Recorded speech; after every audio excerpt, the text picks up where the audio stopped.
Friends, distinguished guests, hello. On behalf of Arvida Publications, I want to thank you all for honoring us with your presence here at the House of Cooperation tonight, in the middle of this no man's land, which cuts across the island for more than 50 years now. I have to admit that the experience of presenting this particular book at such an emotionally invested space is quite overwhelming. And please excuse me for any lapses. I was actually thinking of beginning this opening note by saying, I welcome you to this book presentation, when I realized that the word welcome makes absolutely no sense for us today. It's a kind of understatement, if you like. To say welcome to no man's land. I mean, why would I want to welcome you in such a traumatic place? Like, how can you invite somebody into an open room? So I opted instead to say thank you for being here at this presentation of a book, of a work of literature, which in its own way, an honest way, touches upon impossible questions similar to the ones I have been asking. Having said that, please allow me to say a few words about Metin Murat, who I am honored and very happy to call a friend. Metin, for those of you who don't know already, is a British author of Cypriot origin with a Welsh background, currently living in France. Something which not only raises an eyebrow, but also says a lot about his exposure to a multicultural environment, something which is reflected in the ethos of his work. Metin's family roots go back to the small rural village of Bradanasos or Balalan in the Karpas Peninsula, from where his father's family originates, and which constitutes the stage, so to speak, where a large part of the Crescent Moon Fox unfolds. Metin received his history and literary education from Aberystwyth University and Lancaster University in the UK, and his business education from the London School of Economics. He has spent a lot of his working life in North Africa, the Gulf, and other countries in the Middle East, and this is his first novel. I will not say anything more about this book now, because we will have a chance to talk about it later with the team extensively after Andromachi and Kemal read out some excerpts, in order to help those who have not read the book get a taste of the prevailing atmosphere of the book.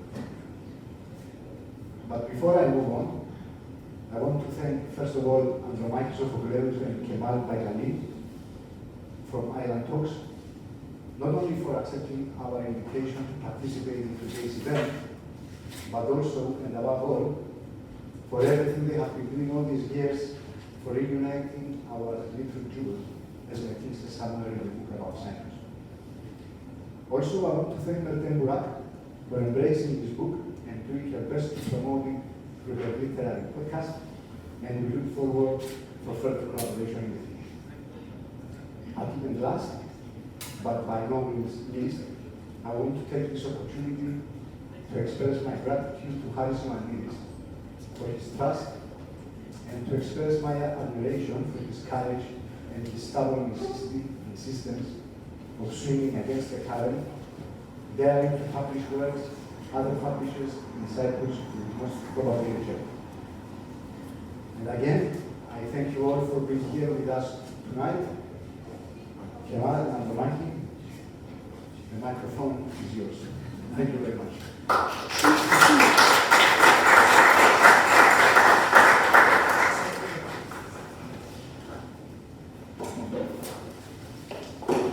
Thank you for having us and for giving us the opportunity, first of all, to read the book and be acquainted with the author, and of course for having us here. So, please start. The village, which was up on the peninsula of Cyprus, whilst Turkish in its ethnicity, had to his mind nothing Turkish about it. To his eyes, it was indistinguishable from any other Cypriot village. The villagers had only distant memories of the Sultan and only a scarce understanding of who Kemal Atatürk was. Even though he had a Quran in Turkish in the new alphabet introduced by Atatürk, no one else around him had read the Quran in Turkish. Not for that matter in Arabic, a language they did not understand at all. And the changes happening in Turkey were barely grasped and in truth were of little interest to the inhabitants of the village. The villagers of Barnakey were Cypriot through and through, preoccupied with the land, their crops, their flocks, rainfall, and the turn of the seasons. Nito, I'd like to thank you very much for your kind words and thank you for the opportunity. And I'm really glad to be part of it, to be friends with you as well throughout the process. I am not the best of the readers, but I will try my best, so excuse me from the mistakes that I'm going to do. Baklava is not like the heavy pastries of the British, but is the pinnacle of Levantine culinary skills and decadence. Never mind the dangers of diabetes, it is the most sublime creation of the Ottoman Empire, surpassing even the great work of the architects and stonemasons that made Topkapı Saray. For like the palace of the Sultan, its fine translucent pastry is as great a feat of engineering. But to understand this feat, you have to roll out the pastry yourself to that point of madness where, as Zeynep would say, the sheet of pastry is so thin that you can read a love letter through it. And then fold it layer by layer on beds of crushed walnuts, honey, and rose water without it tearing. It was doubtful, of course, that Zeynep had ever received a love letter, and that sad thing was that even if she had received one, she would not have understood a single word. That morning, the day after he had returned on the bus with his cousin Ismail, Erol noticed something was up with Zeki. He seemed distracted and almost lost his patience with Hussein, who still could not get the hang of remembering all the letters in the alphabet. So at the end of the class, Erol asked, "What's up, Zeki?" "Nothing." Silence. Then, "Nothing really." "What does that mean, Zeki? Nothing really." Zeki looked up at him, frustrated. "You wouldn't understand. Time is the key. It's the Greek boys of my school. They hate us. They are saying that we should be killed. They say that we are dirty Turks and one day they will kill us all. Is that true, Erol Bey? Is it true that the Greeks want to kill us?" Erol took a few moments to reply and then said, "It is indeed true that some of the Greeks hate us enough to want to kill us, but most of them don't. They just want to get on with their lives in peace. You know, really, most Cypriots, Greek and Turkish, are just the same." And as for Turkish Cypriots, the people of Bamyaköy, and indeed the Turkish Cypriots in general, thought their relationship with them, i.e. the Greeks, would continue to be the same. Cousins who were different, with whom they quarreled, sometimes came together for common purpose through trade unions, had gone to war with to serve the British, but ultimately, religion aside, were similar and bound together by being children of a common land. There were always tales which started with, "He was Greek, but," and continued to conclusion of happy ending and praising the qualities of their fellow citizens. As a teacher, he felt useful and respected, not just because of Zeki, who was now at a government boarding school for the brightest young Cypriots, but also because of all the other boys in the village who were leaving school able to read and write and were going further in their studies than ever before in the history of the village. And there was still more to strive for. He knew his mission as a teacher would not be complete until he was able to persuade more households in the village to let their daughters free to come to his classroom.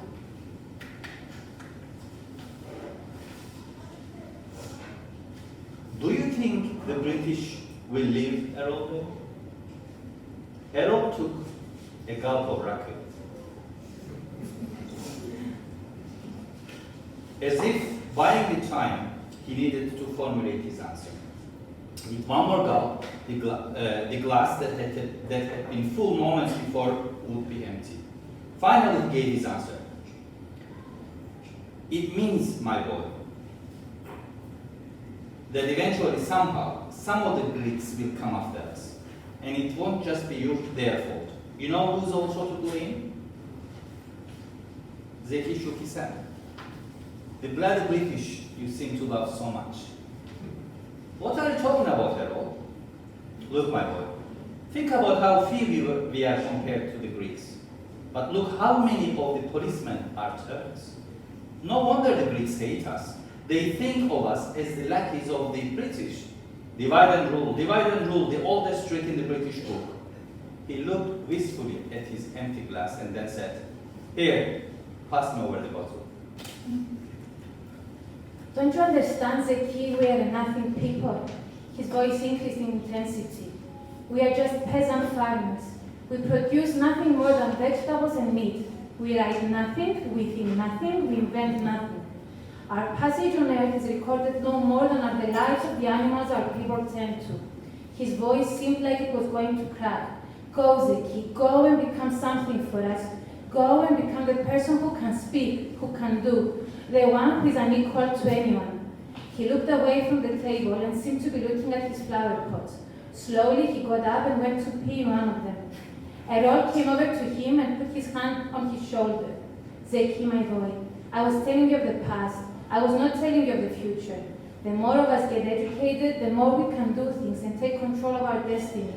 He leaned over and kissed Zeki exuberantly on the forehead and went back to his chair. And then, after a couple of miles of walking, he turned the corner into Lavender Street, where he was supposed to be staying.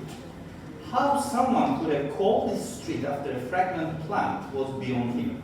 So overwhelming was the smell of sewage, chimney smoke, and overcooked cabbage. He looked into the front window, where the white plastic sign displayed in big black letters, "No Irish, no blacks, no dogs," was placed. The sign hung against a backdrop of opaque nylon curtains, once white, but now strictly grime. And on either side of the window, pale pistachio ice cream colored curtains with hunting motif printed on them. He looked back at the sign. No dogs. He could understand. No self-respecting house would allow dogs inside, he told himself. Back home in Bamyaköy, it was the same. But the interdiction on Irish and black seemed both puzzling and troubling. And why refer to another human being by their country of origin or their color? He wondered how the elegant young West Indian men and women that he had seen in the customs house back at the docks would feel when they saw such a notice. For a moment he looked down at his dark, sunburned hands and wondered what color they would ascribe to him here in England. "So where are you from?" she said, exhaling a smell of alcohol, tobacco, and perfume. Zeki wanted to cough. So overpowering was the smoke from her cocktail cigarette. "Cyprus," he said. "Lord in heaven, where is that?" "It's an island in eastern Mediterranean. We are part of the British Commonwealth." "You are giving me headache already." "All right, Louis, you come and sign the book, and I'll show you to your room." In reality, most of the Cypriots, Greek, Turkish, Armenian, or Maronite are actually the same people. One big melting pot flavored with whoever has conquered them. And God knows there have been enough. Venetians, Crusaders, Arabs, Romans, Phoenicians. Their fellow passengers were Cypriots like them, traveling back home from Britain. It was the first time that Zeki was seeing Cypriots as Cypriots. For once, they were neither Greek nor Turkish. Here, they were one people. Here on the ship, he saw people sharing food, even if it was just a hard-boiled egg or a tomato, talking, playing cards, and background. Why do we have to be away from Ireland to be one people, he asked himself. It made no sense to him. Look, Zeki, I don't know yet, but in 2 years' time, the British leave and we will have independence. Zeki, do you know what that means? Zeki shook his head. It will be the first time that Cypriots have not been ruled by someone else. We will have the chance to rule ourselves as Cypriots, all of us. It is up to us to prove to the Greeks that we deserve our share of the island, said he. It is our island as it is theirs. But some of them cannot or do not want to see any of this. They do not want independence. They want to be part of Greece, that damned Enosis. Towards the end of the second year, Zeki took it upon himself to write an article on the Cypriot education system, explaining how the general practice of separating the two communities, Greek and Turkish, at school was one of the major reasons for the current hardest state of the country. He went on to make some clear recommendations on the reforms needed to address this with a view of building a shared Cypriot identity for both Greeks and Turks. The men who have left Pamia Cave with the intention of righting a wrong returned as killers, forever tainted with the knowledge that they had murdered defenseless men, revenged an evil with more evil. Nothing could ever be the same again for most of them. I was soon conscious of the urgency of the task, for the simple reason that I could see with my own eyes that the village was dying a lingering death, and that pretty soon nothing of any kind would be remembered. For hundreds of years, the village mosque had been a simple affair, an airy, Spartan, restful place that served both as a place of worship and as a school. But the winds blowing from Ankara, which was turning Turkey away from the secularism of Kemal Atatürk to Islamization, was changing the very nature of the Turkish Cypriot mosques. And thus, our simple village mosque, which no doubt had been originally built by Alevis, was now adorned with a full-blown minaret and a modern speaker system connected to a radio system. The call for prayer was no longer entrusted to a village muezzin whose proclamations would have been made within the limits of the human voice, but to a radio signal beamed in from Nicosia, from the huge glittering mosque that itself was allegedly and plausibly, given the parallel state of the economy, a gift of a foreign nation. And this is the last bit. I'm sure you would like to read the last bit. Neither, as I had also come to realize, was I from Cyprus, nor now was I truly from Britain, as once I thought myself to be.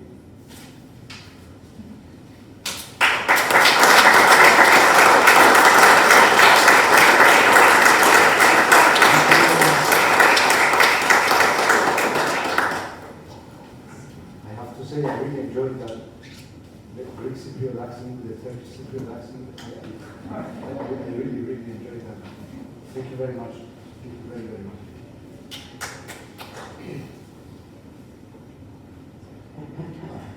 It's me again. Now we're gonna have a sort of a live interview between me and Metin.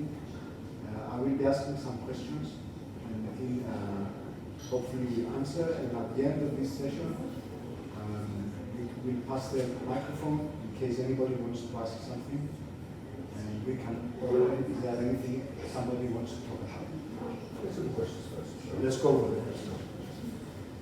So, Metin, please excuse me. I'm going to ask you the most banal of questions. Why did you write this book?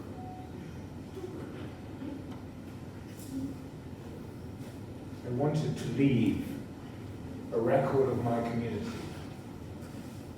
My community are Turkish Cypriots, and I wanted them to have a voice. I wanted also to engage with my fellow Cypriots. I've read a lot of Greek Cypriot literature. I've seen how we are depicted, and I wanted to engage with my fellow islanders to talk to them about our perspective. And if those of you recall Shylock's famous speech in The Merchant of Venice, you'll recall that line that says, "If you prick me, do not I bleed." And it is that I wanted to show to my fellow islanders, is that we too have a story. We can talk about statistics, we can argue the rights and wrongs, but the best way to touch somebody else is through literature, through art and poetry. And that's what's the purpose of the book. you very much. I think we actually covered the next question as well, so we'll jump that. So we'll jump that because the next question was how can literature help us open a path towards reconciliation and achieving Cyprus? What one of my favorite writers, Edward Said, once said, humanistic enlargement, which to genuinely embrace the other. I watch a lot of movies, and there are many directors that I like, but I think one of my favorites, of course, is Steven Spielberg. And you can tell today's generation about the Holocaust, but if you show them Schindler's List, they will understand more about the plight of Jews in Europe than they will through any history book or any statistics. And that, I think, is what literature does. It catches the emotion of everybody who has some degree of sensitivity as a human being. Thank you very much. Can we talk a little bit more about identity, which I think is one of the main undercurrents of the book? Most of your protagonists identify themselves as Turks and Greeks, but also as Cypriots. Are these identities mutually exclusive in the sense that one cannot be a Greek or a Turk, but not also a Cypriot, as nationalists on both sides keep repeating to a nauseating degree?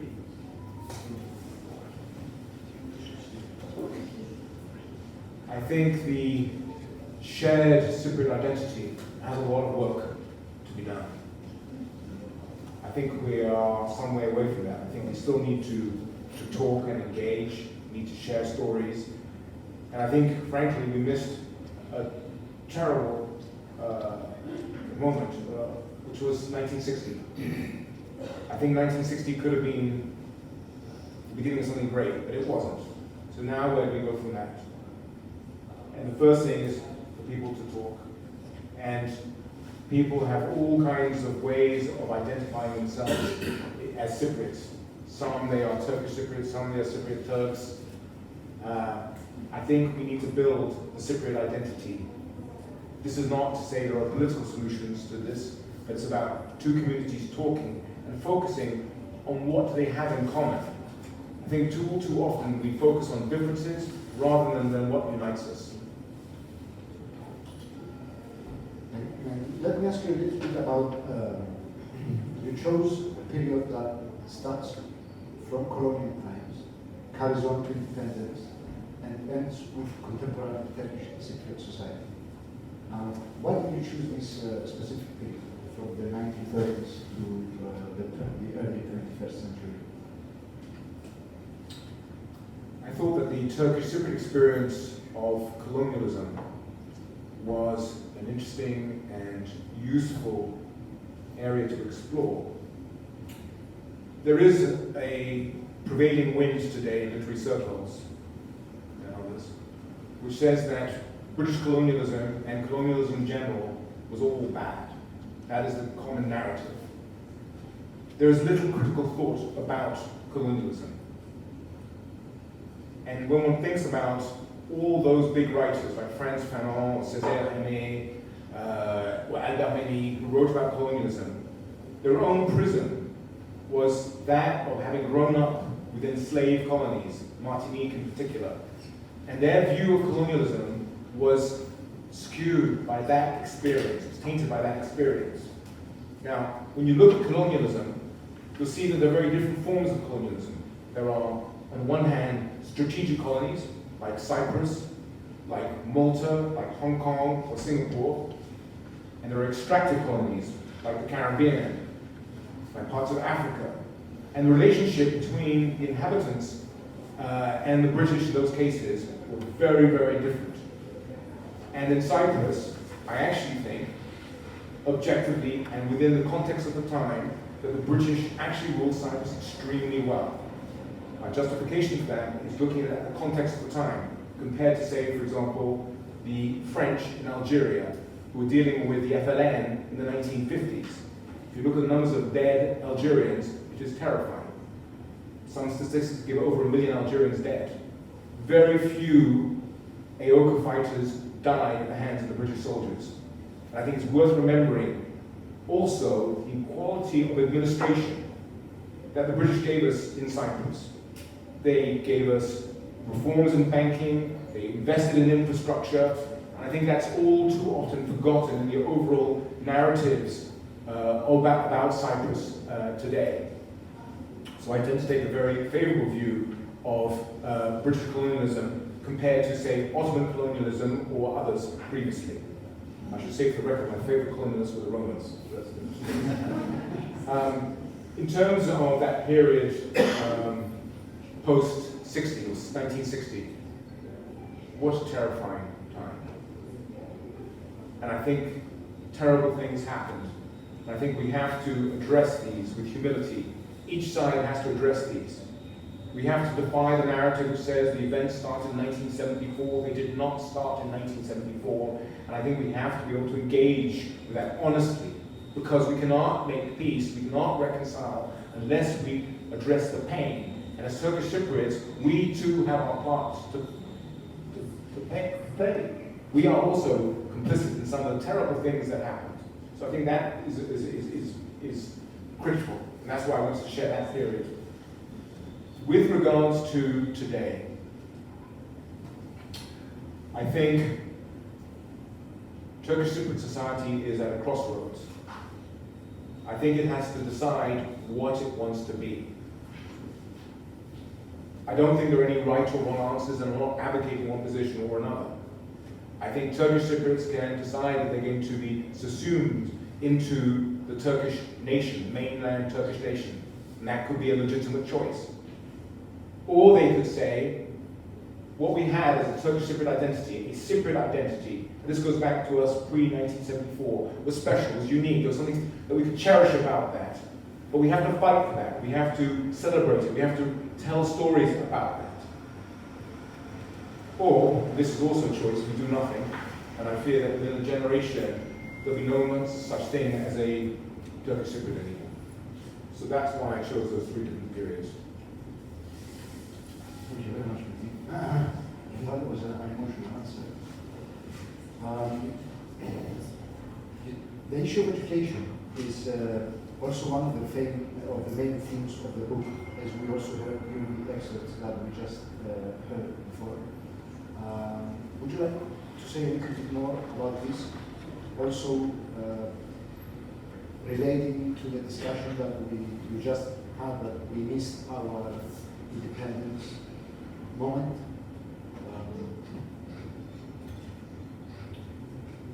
One of the things I learned in my father's village many years ago was that it is the responsibility of an educated person to speak out for those who do not have education.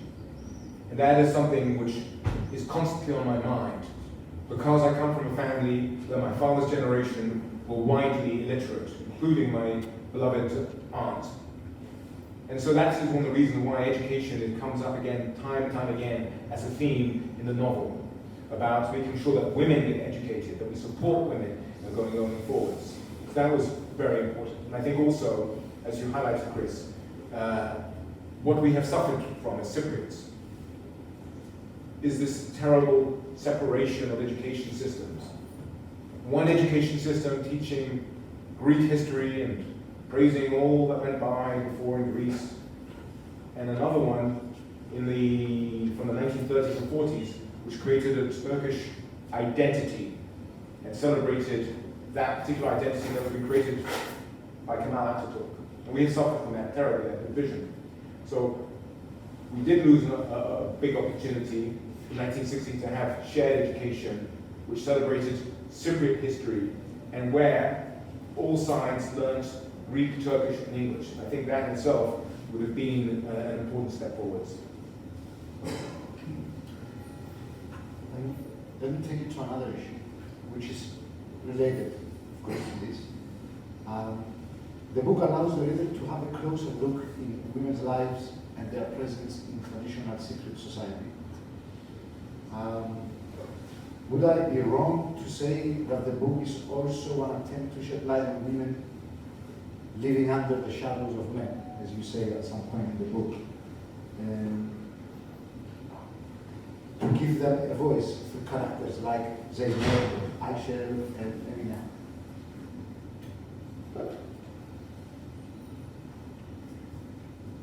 Yes, there is a significant focus on women. It is a fact of history that most history until recently has been written by men. Most history books have ignored the role of women and their roles in making society and making history, as is true also for the working classes. It struck me that if I didn't tell the stories of women from my village, their stories would be lost. I'm very conscious that I'm a man and that I can only write about them imperfectly. And I hope that there will be women who will write the stories about the women. But it's my contribution, and it is a contribution which comes from love, particularly from my own aunt, who I was very close to, who struck me as being an admirable person. She was indeed totally uneducated, but she was a forceful character, she had a sense of humor, she loved unconditionally, and there were many, many wonderful things about her. And I can remember her bossing her husband around and being in charge of finances and negotiating and haggling. And I thought it was worthwhile celebrating people like that, because that also plays to our own identity as Turkish Cypriots. And women are the ones who also made us as Turkish Cypriots. May I say that this is common in the Greek community as well? My own grandmother is reading parts of the book. It's like I saw my own grandmother again. There are so many common themes related to women's position, and most of them used to go to school until 7th class and 3rd class junior school, and then back to the house. It's a very touchy part of the novel, actually, as well. As well as Aydin. Aydin is a gay man. And I guess this makes the book something of a story about human sexuality, and also it is something that allows you to talk about and expose this toxic masculinity which still characterizes Cyprus, both sides, if I am correct, right? Yes, it is true that I have, as one of my main characters, a homosexual who likes to dress up as a woman. And he is a complex character who is also a very successful business person. Having Aydin, this gay man, as one of my main characters, allowed me to do a number of different things. The first one was to challenge, as Kris says, this masculine toxicity that we are faced with in our society. How many times have I heard it in my life in coming to Cyprus? We Turks are natural-born soldiers. We Turks are fighters. How many times have I heard that? I've also seen the videos of young Greek Cypriot soldiers being indoctrinated in machoism and hatred of Turkish Cypriots. And it is a tragedy that this type of mentality still prevails today. And one of the things you can do with Aydin is you can show that bravery comes in different shapes and forms. Is that you don't have to be a big muscular man driving a big Mercedes or a big car of some kind to prove that you're a man. You can find courage in the most vulnerable human beings, and they can surprise us with what they do. And that is one way also of breaking down stereotypes, of getting people to see things from a different perspective. Another thing I noticed while reading the book was its meticulous look to food in all its manifestations, producing, cooking, and eating. And I think that there are some beautiful moments in the book, some beautiful descriptions, which underline the social and cultural importance of moments like this. And, well, this is not actually a question. It's these moments that are often overlooked and ignored in our everyday lives. And reading the book just reminded me that, and I just want to say thank you. This is not the question. So if you want. But I will address that. I gave a clue earlier on when I said I was a great fan of movies. And one of the movie makers I like a lot, as many of us do probably over certain generations, Francis Ford Coppola. And if anybody remembers the Godfather trilogy, you'll remember, of course, all the scenes of cooking and eating. And that technique is also the one that makes a film or a novel more authentic, because everybody can relate to that. So you're playing with people's taste buds, you're sucking them into the story by relating something to them, something which is every day. I think you did this in a very nice way in the book. Now let me ask you something else also. You mentioned Nazik, you met T.S. Eliot, Graham Greene, Arnold Toynbee, as well as some other writers. And I wanted to ask you if there was a book or an author you had in mind, you were in a sort of a dialogue while you were writing this book. Chris, I'd like to give you some clever answer, but I have to tell you that this was just random, just what came into my head at the time I was writing. If there was any, perhaps, method, it was Nazim Hikmet, whose poetry I love, and I think mostly I show the quotes and I relate it to various episodes. But essentially I took some of Nazim Hikmet's poetry about love, because there are love stories of different kinds in the book, and indeed one of the ones that touches me the most is the one between Errol and Zeynep, and that love is something that I've kind of celebrated through Nazim Hikmet's poetry. Hikmet is one of my favorite poets too, so we're on the same, sitting on the same table there. And let me ask you another personal question. Is it true that the author discovers himself again, in a way, through the process of writing?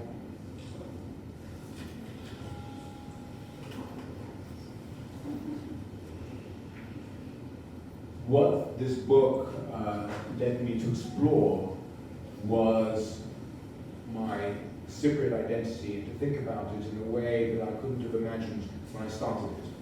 And so one of the things that I did a lot for myself in this book, or in preparation for writing this book, was to read many Greek Cypriot authors. And that was a revealing moment, because I realized that I had been thinking about our story, but not how we were seen or felt about by the other side.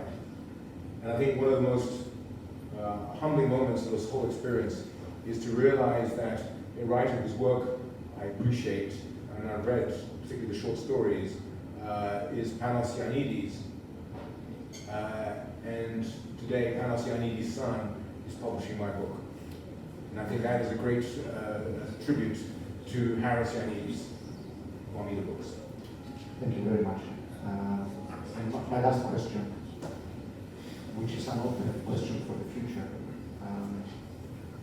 Can we expect today's event to feature in one of your textbooks? The whole experience of writing is so random that I have no idea what comes out, so I cannot say one way or the other. Do you take any questions from the audience, please?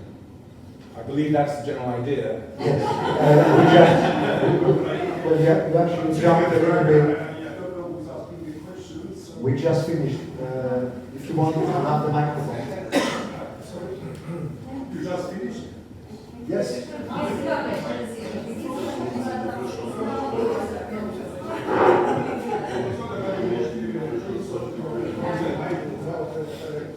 Thank you. Okay. Now,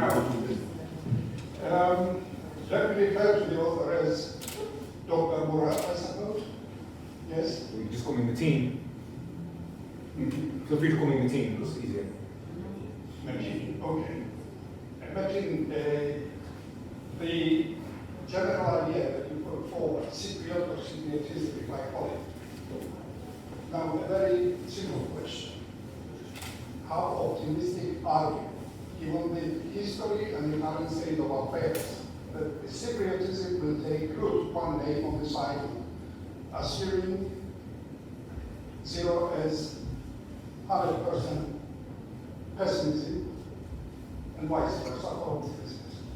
Numerically, can you give a number or just a sentence? I think it's too soon to tell what will happen. I think we need to have more dialogue, more reconciliation before we can start to formulate a response to that type of question. There is a long road to go yet. Thank you.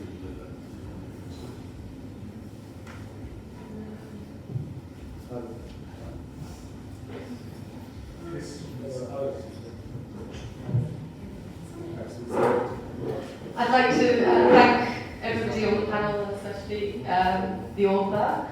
I don't believe in God at all. I have no religious belief, but I think there's something going on in the universe that has led to me being here in the audience tonight. It was Melik's podcast that my fiancé listened to, and he said we have to come.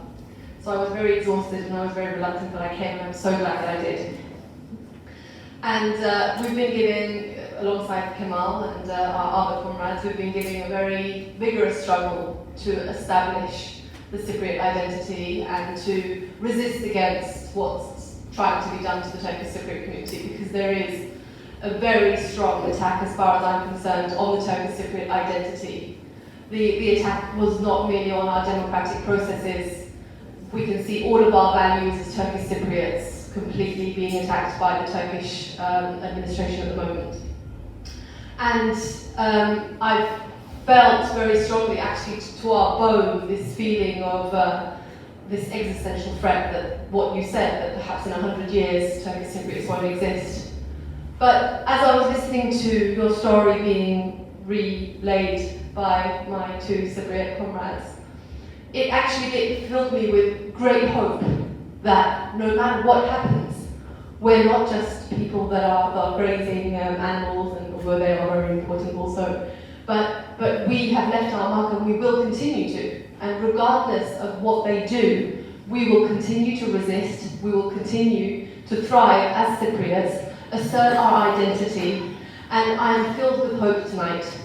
I don't agree that it's our choice. At the moment, it's not the choice of Turkish Cypriots. We are being, the oppression is so hard, and it's being done at an aggression that's so fast with all kinds of resources, human resources, financial resources, that I don't really believe that we're at the point where we can choose anymore, because during the most recent presidential elections, I believe that our ability to choose was taken away from us.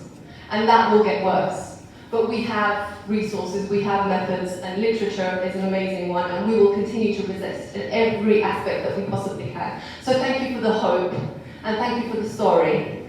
And you've also broken a bias of mine. I have always been a little bit biased against Turkish Cypriots that can't speak Turkish and Greek Cypriots that can't speak Greek, and my fiancé knows this. But you have completely disintegrated that this evening, because as far as I'm concerned, as a Cypriot, you have completely fulfilled your responsibilities towards your community and your country. So thank you very much.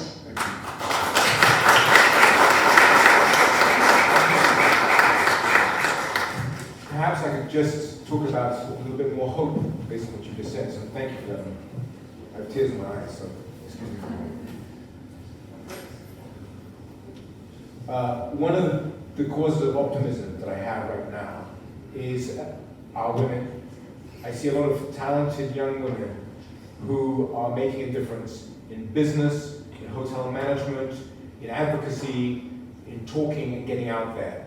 And that is where I think there is hope, because one of the things that frustrates me is how few women are engaged in political life. And I find that it is nonsensical, after Plato had given us the argument over 2,000 years ago, that if you didn't use women fully in society, you lost 50% of your talent. And that is one of the things that we need to overcome. We need more women in politics, Because if you leave it to old men, they come up with old men solutions, and that is not the way forwards. So let me just celebrate some of the young women that I'm meeting in my everyday life here in Cyprus, because that is the future. That gives me hope.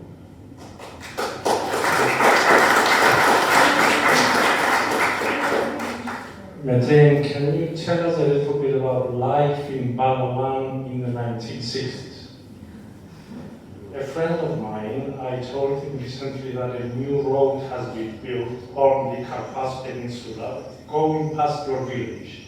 He comes from Leonariso, and he told me, you know, in the 60s it was very difficult for us to go to the beach. I said, why? He said, because we had to go past Balaban, and the Turkish Cypriot kids used to throw lots of stones at us.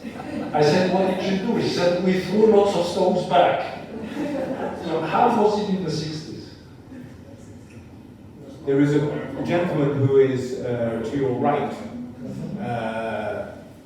Taner Erginan, who can give you that view because he was actually there in 1960 or so, around that time.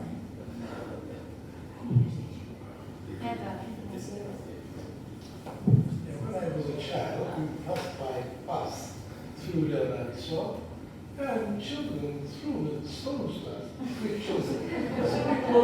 We both raised antagonism. You threw some stones back. No, when they were passing in our village, our children threw stones to them. We couldn't stop in a Greek village to throw stones back in the Greek children. And we passed by. But this was very rare occasion, not so very frequent happening. Okay, so I don't think we So should. things were not so bad. We shouldn't exaggerate it. I mean, it happened both ways. When they were passing through our village, some children threw stones at them. And when we were passing in their village, children threw stones to us.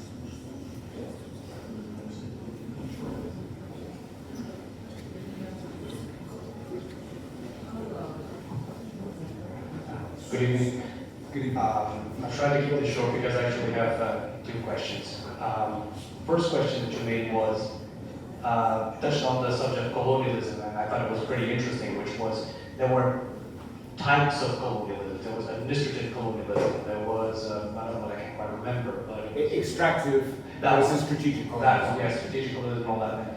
So my first question is, and like you say nowadays, it's like there are like levels of colonialism that are okay. Is that what you mean? Because that's a very interesting concept. And the second question was, you talked about this, which is toxic masculinity. There's a difference between what toxic masculinity is and masculinity. There are two completely different ones. And the toxic one is, hey, you gotta do this, otherwise you're this, don't be, then insert slur here. That's toxic masculinity. And you say that this is prevalent in Greek culture, Turkish culture, but you also see it in a lot of Arabic cultures, you see a lot in Russian cultures, you see a lot in Brazilian cultures as well. Do you think that maybe this is because those are overly aggressive cultures? Because you see a lot of that in Russia, and we've seen that for the past 50 years, Russia has been involved at least in 5 or 10 regional wars in some part of Russia. And maybe they do that to amp themselves up, because it's only a matter of time until there's some form of conflict they're going to get involved. This happens all over the Middle East as well. Do you think that maybe that happens because of regional conflict? And that can happen not just in this region of the Middle East, but also in parts of Africa, South America, even North America, that happens a lot, or even in Asia. I'm sorry, sir, I didn't catch your name. My name is João. I'm Portuguese. João, thank you so much for your two questions. Were extensive. There's a lot. There's probably big speeches just in that. When it comes to colonialism, I take a view that what most people want is good quality, fair, decent administration. If we pay taxes, we want to get something in return. We want the administration to invest in infrastructure, in education, keeping us safe. I think that is something which is of prime importance for most of us, whoever we are around the world. Now, I can see that in many cases, Britain did that admirably.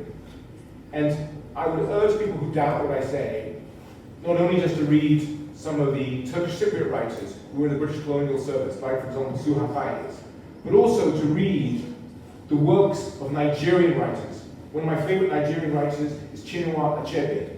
Now, Chinua Achebe would not be a defender of colonialism. However, what he does is he praises the quality of British administration because it was decent, it was fair, people were treated fairly. And that, I'd rather live in that kind of system than one where politicians are taking money or they're ineffectual. That is not for me. And I would take the British colonial system any day of the week. And I think many of us today would rather have been in the British colony today than what has happened so far. So that's in terms of colonialism. In terms of toxic masculinity, I think we need to deal with that as humans, and that comes from men supporting women in challenging that. We have to show there are other forms of being a human. You know, if a young man feels a need to go and prove himself, his heroism, I say, and this is not fashionable, I say put him in a boxing ring or get him to do mixed martial arts or something like that, but don't take it out on another human being. We've had enough of machoism because it doesn't solve anything. And as I see it myself, right now, the big problems that we face, and this particularly relates to Cyprus, is not the issue between us as communities, but it's the environment. The environment is being destroyed, and we're bickering. I see that we are likely to go through potentially one of the worst recessions that we've ever had, probably worse than the 1920s. We are in a very fragile state in our history in the world. And rather than bicker about this, that, and the other, let's focus on the environment and the economy. That's my own perspective.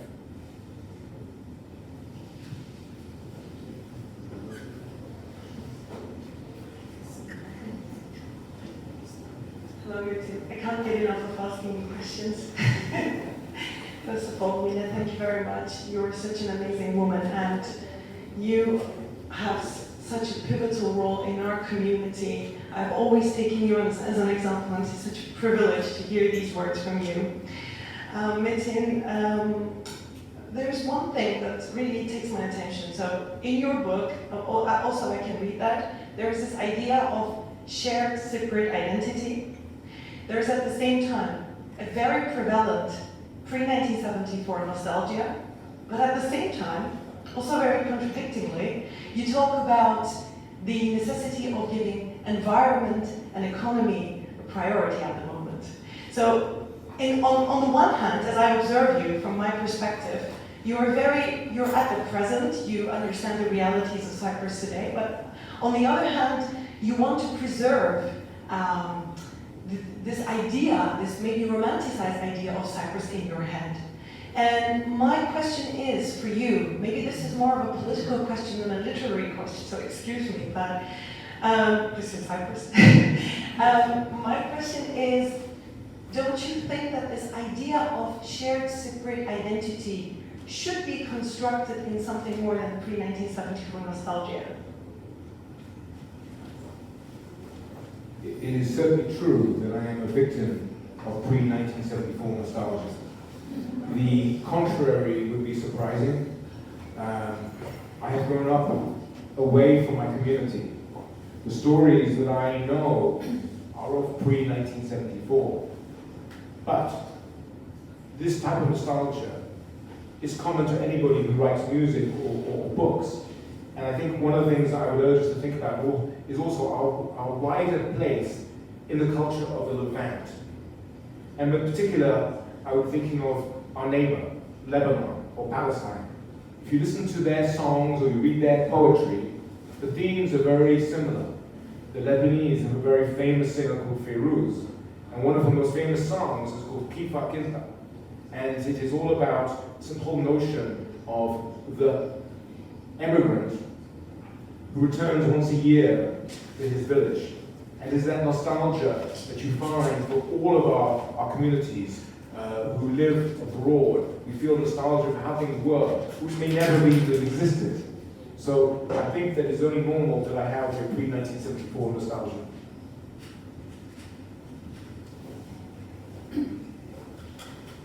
I just want to make a comment on the issue of identity because it keeps coming up. And as a lot of you might know, Kemal and I, we are very politically involved in trying to reunify, not reunify the island, that would be an overstatement, trying to bring people together from both communities. And the issue of identity keeps coming up.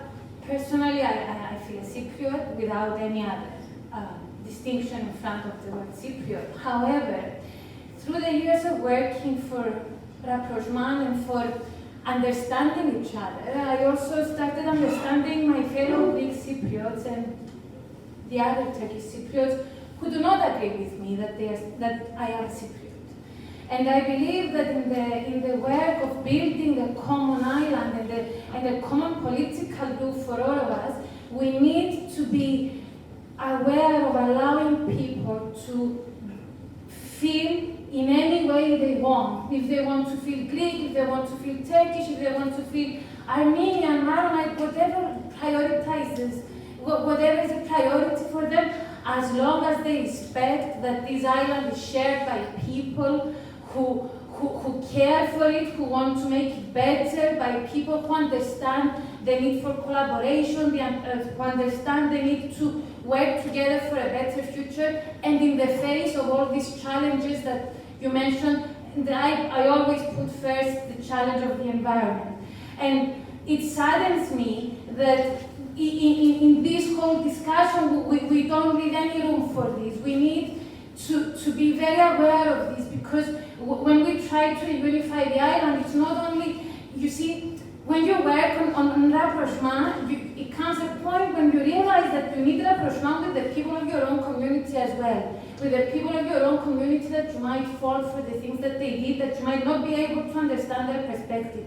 And let me tell you something, because we tell a lot about identity. I'm a Greek Cypriot, I'm reading your book, I'm also a graduate of the English school, so it's always, and I'm very heavily invested in whatever happens in the English school, and it always triggers me to see the prospects of that school and how, even especially thinking at it from today's perspective, how it is a place of lost prospects, just like Cyprus. But being a Greek Cypriot, reading the book, honestly, the picture of Cyprus, it's my grandparents, it's the stories of my grandparents, there is no difference. And for me, what I find astonishing is that even in the 50 years, more than 50 years, of actually not being under the same roof, even today, if a Greek Cypriot and a Turkish Cypriot came to sit together and discuss, they are Cypriots and whatever description they give for themselves. So what I'm trying to say is that we should focus more on substance, like having people read these sort of books, having people think even for a moment, like I want to share this book with Greek Cypriots who have absolutely no idea about the Turkish Cypriot history, just for them to feel the emotion of the fear in the Turkish Cypriot community that I'm trying to explain when I'm trying to speak about things with people in my community. But at the same time, in doing this, we need to allow people to be or identify themselves as who they are, because this is the only way for us to create a united space and to create a united island. So that's my input on identity. Maybe before giving the final words to our guest of honor and maybe we finish. At the end of the day, it's a literary work. I read it, and I had to remind myself that it's fiction most of the time, because I caught myself trying to find out all the loopholes, all the challenges where historical inaccuracies. And I asked myself later, why did I do this? Because this is how we are in Cyprus. We try to take justification from history in order to prove our political position. I think the best part of it, it has great characters, it puts the humanity in it, and I think this is what we need to do with our lives as well in Cyprus problem. So we need to put humanity. I think maybe to say,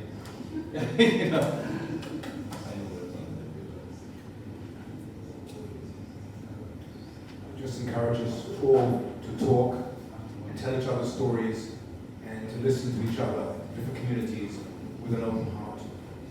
Thank you so much for coming. It's been a pleasure to meet you.